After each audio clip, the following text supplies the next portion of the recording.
बाजिसेथि खेब जे बड' थुनलाइ आफाद जे क'क्राझार डिस्ट्रिक्टनि जे जानो गोनां जे लाइ खुन्थिया गायसननाय जे प्रग्राम बेवहाय बाहागो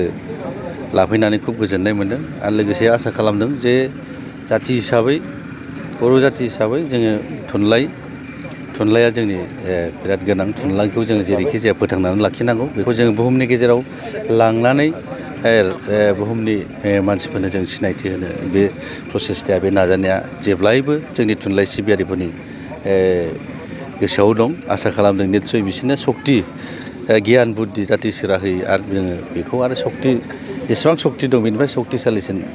रुपाव जों लांनो हायो बेखौ आं आसा खालामदों आरो फैगौ जे 20 आरो 21 डिसेम्बराव जे जानो गोनां जे बर' थुनलाइ आफादनि जे खुंगाथि 51थि खेब जे जानो गोनां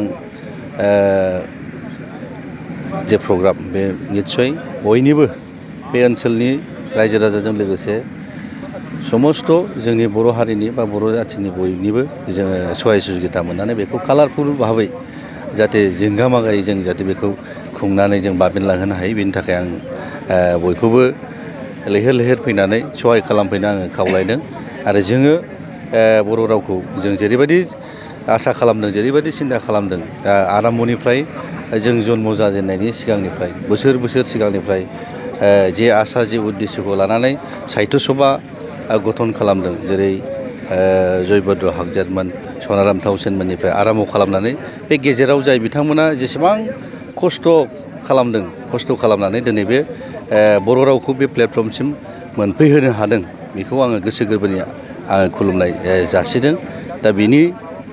नमुनायैनो बा बिसोरनि नाजानायजोंनो दिनै फैयै बर' रावा 8th सिडुलाव हाबफैबाय खुब बाख्नायथाव आरो आं फिन खेबसेबाव बिथांमोनखौ खुलुमगोन बिथांमोननि जे नाजाथाबनाय बे जोंखौ मोगथां महर होफैबाय होननानै आं सानदों आरो जाय बिथांमोना दा प्रेजेन्ट जाय बिथांमोना साहित्य सभा बा बर' थुनलाइजों जाय बिथांमोना